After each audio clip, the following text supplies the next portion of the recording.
It was the craziest thing to me to watch people be so emotionally vulnerable with each other around the table. Like, I'm panicking, I'm sweating, like thinking, what am I gonna say here? We came from a country that doesn't even have Christian music. You know, obviously we have music and we have Christians, but we don't have a big enough culture to be able to support a subculture. I know it's a worship song, but we may as well use them.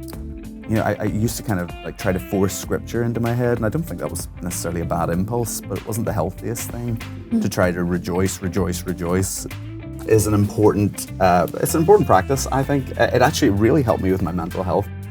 Now, Chris, like all of our favorite people, you come bearing gifts. That is exactly right. Oh, I'm so excited. Yes. You know what I mean? If I'm singing to one panda, it's going to mean more to that individual panda. I see that. All right, here we go.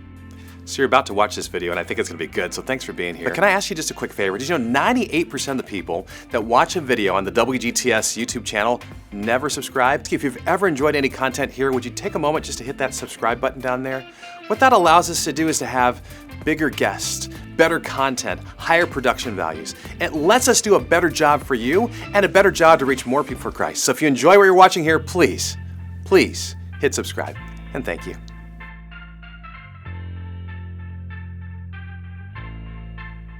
So Chris, one of the things that anyone can learn about you if they Google Rend Collective, like I did to prepare for this interview, is that you say that every one of your songs is grounded in the missional community, and it's for the missional community. What does that mean exactly? Well, I think it speaks to where we came from. So we actually didn't start as a band at all. We started as a Bible study, just meeting together on this little gym floor in Northern Ireland and opening the Bible together and just trying to work out faith and life and God and community together. So music always came second for us. It was years until we actually made music. It was kind of, we started asking around, and it turned out there were quite a lot of artists in this space, and we thought we would make some music for our friends, but literally we've been already doing evangelism and kind of outreach in the community for years before we made our first EPs. And even then, we weren't a real band at all, but one of these EPs found its way into Chris Tomlin's car, just through the craziest set of circumstances. And so we literally weren't a real band at the point when we got an email from Chris Tomlin saying, hey, would you like to go on an arena tour, 40 dates in the US? Wow. So we had a choice of whether or not it would be the good kind of lie to be like, yep, totally, real band, we'll be there. Have we got visas? Sure. And so that's kind of where we started from. But when we talk about it being from a missional community and for a missional community, that's literally what it means. It's just, it's always been about that, trying to work out faith together first, and the music kind of is just a backdrop to that. Does that keep you grounded, do you find, knowing that you didn't go into this with some artistic pretense? I think maybe that in the Irish culture. I think it's been a helpful perspective for sure that we came from a country that doesn't even have Christian music. You know, obviously we have music and we have Christians, but we don't have a big enough culture to be able to support a subculture. Yeah. And so I think that has in itself, like that outsider status maybe has, if anything, has kept us grounded, and you can be the determiner of whether or not we're grounded. But if anything, I would maybe attribute it to that. It's that we have never felt like we know what we're doing, and we feel like we're just kind of stumbling along the whole time. Yeah, fake it till you make it, which you did. 100%. Yeah. Counting Every Blessing has to be maybe your biggest song. Yeah, I think so. Now, I think that is really apropos, considering we're coming up on Thanksgiving here. Right. And so I know that you are married, you have some kids. What would you call like the top 3 to 5 on your blessings list that you are most grateful for? That is a good question. You know, I'll just drop in the fact that we actually at one stage wrote a parody version of Counting Every Blessing for Thanksgiving, which was It's All About the Dressing. Oh, nice. Yeah, because okay. I mean, let's face it, who cares about the turkey? Yep. It's all Take it or about leave the it. dressing. Yeah, absolutely. But anyway, that's beside the point. I think one of the things that as we're touring, I just continually feel blessed for is like long-term support. You know, we're on a 10th anniversary tour of our 3rd album, so we're an old band. It's hard to get used to that, but it's amazing just to see that people have been along for the journey. They couldn't possibly have liked all those records. That's what I know at this point. You know, we've obviously had the one where they're like, oh, that's not for me. But we keep showing up in this place that's thousands of miles from where we started. And yet, you know, people are showing up and singing with us, and we feel like we're still part of something, and like we still matter to people. So that's something every night at work, anyway, that I really find a blessing. But there's so much. I mean, if you open up your eyes and pay attention, there's nearly always something to be grateful for, even in the really hard stuff. But what do you do if you wake up and you just can't find anything? Man, it's just a really hard season. Specifically for you, Chris, how do you combat the negativity or the discouragement and still focus in on the blessings, even in the hard times? It's interesting, actually. I think I used to try to really aggressively combat that. Like, I would try to force positivity into moments that didn't have it. So, I mean, I could even give an example. You know, for years I was struggling with depression on the road from burnout. Just our travel and everything was just. I didn't know what depression was, but I'm like, hey guys, I don't have this, and none of us had the language for it, and so we just kept going. But I think at that time I was really.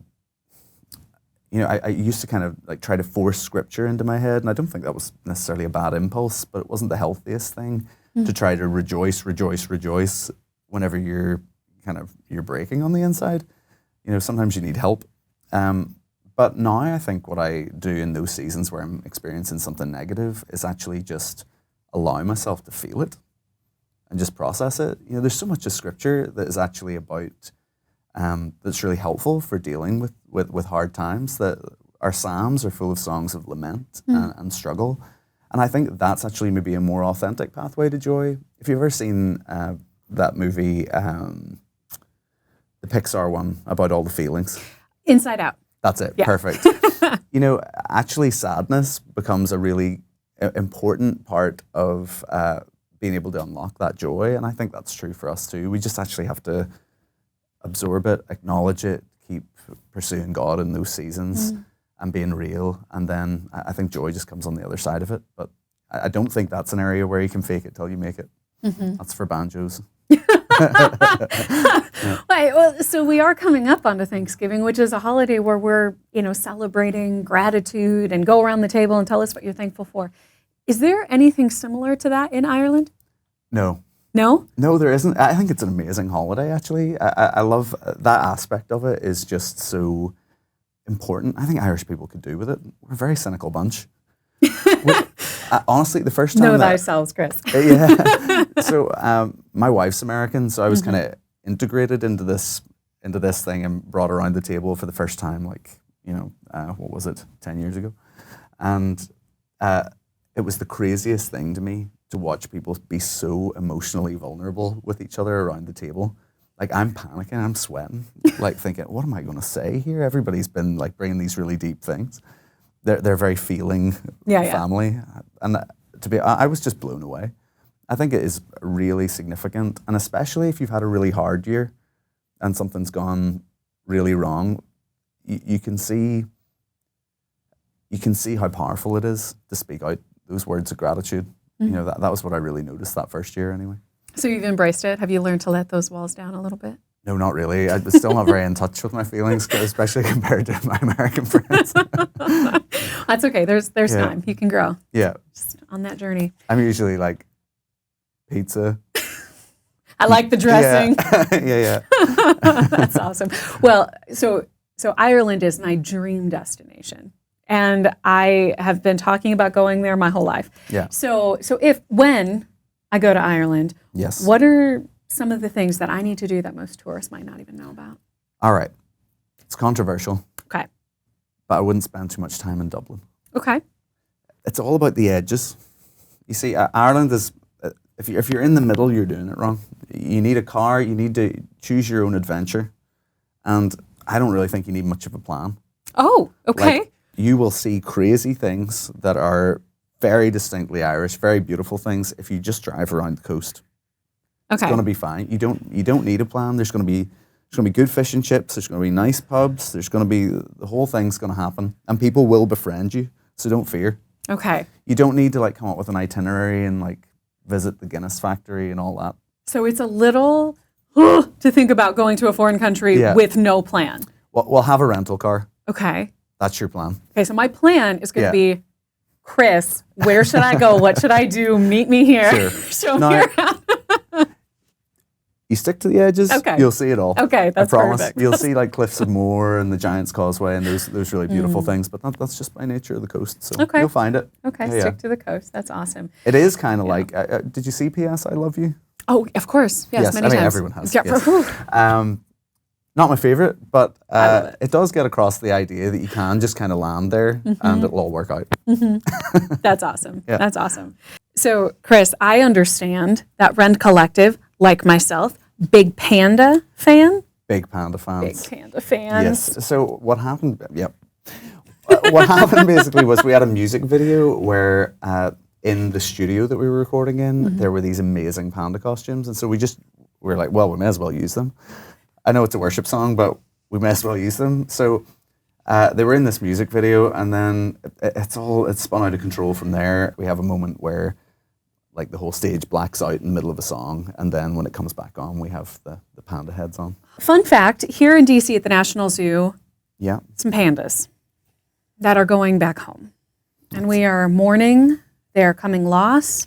I am mourning the fact that I've yet to hug them and likely never will. And so I'm wondering, while you're here, if you would be down for a little improv, maybe a nice little goodbye to the pandas, ode to the panda, see you later, sayonara to the panda. Yeah, sure. All right. I'm so excited. I just really need to let you know that this is off the cuff. So there's no promises for quality here. All right. Well, we're saying goodbye to a panda. Yeah. That's the there's that's several the pitch. by pandas. Multiple pandas. Multiple pandas. All right, but we're going to reduce it down to the personal because that's going to make it more impactful. Yeah, they'll each be impacted by this. You know what I mean? If I'm individually. singing to one panda, Yeah. it's going to mean more to that individual panda. I see that. Yeah. All right, here we go. Goodbye, panda baby. It's baby. Babies. Yeah. Good. It's so sad to see you go. You look like you've been crying, but it's difficult to know because of the dark eyes in general. Yeah. Could this be a blessing in disguise? Maybe it's not black and white. Goodbye, baby panda. It's time to say goodbye. I love it, and I hate it because it's saying goodbye to pandas, but it was quality work, Chris. Well, thanks. Now, Chris, like all of our favorite people, you come bearing gifts. That is exactly right. I'm so excited. Yes. Now, a gratitude journal is an important practice, I think. It actually really helped me with my mental health, particularly I discovered it kind of in 2020, the idea that actually writing down things that you're grateful for really helps you to view the world in a way where you start to see more and more things. Helps you count every blessing. It helps you count all the blessings. Yes, exactly. I know. I didn't want to be cheesy, but I'm here for you. That's I'll it. Thank bring you. the cheese. You helped me. Yeah. But what we really want to do is if you guys would drop something that you're grateful for in the comments, something that you're counting as a blessing in your life. We got 2 of these gratitude journals. I'm going to sign them. I might even draw a wee picture in one. We'll give these straight to you, and you can start counting your blessings. So, every time we have a guest on, we ask that guest to come up with a question for the next guest. So, the question from the previous artist is this. If you were not in the music industry, if you were not a musician, what would be your career of choice? So what I was trying to do before I started doing music was I was trying to be a professional rugby player. So I actually got injured, and that was the whole thing that kind of catalyzed me becoming a Christian and switching my life around very dramatically. So it's probably not realistic at 38. Hey man, I'm 37, so don't you be calling us old now. Don't know if I could start a professional rugby career right now, but I would like to think that. I would say the other thing I'd quite like to be, and it sounds very boring, but I think I'd kind of like to be a lawyer. A lawyer? Yeah. Any particular angle or specialty? Yeah, and that's even more boring. I think I could get into the copyright side of things. Okay. Because, we spend a lot of time there. Yeah. You know that music. world. Yeah, that's it. Okay. So if you ever find me in a suit sometime in Nashville, that will be what's happened. Sure. Great. Yeah. Much education later. Yeah. Well, Chris, thank you so much for making the time, for being open and honest. For someone who is closed off emotionally, you did real good answering. Oh, thank you. Yeah. Well, I'll need to recover for a long time. Okay. Yeah. Go just in the corner, paper bag, breathe for a while. Yeah. Well, thanks again, man. Thank you.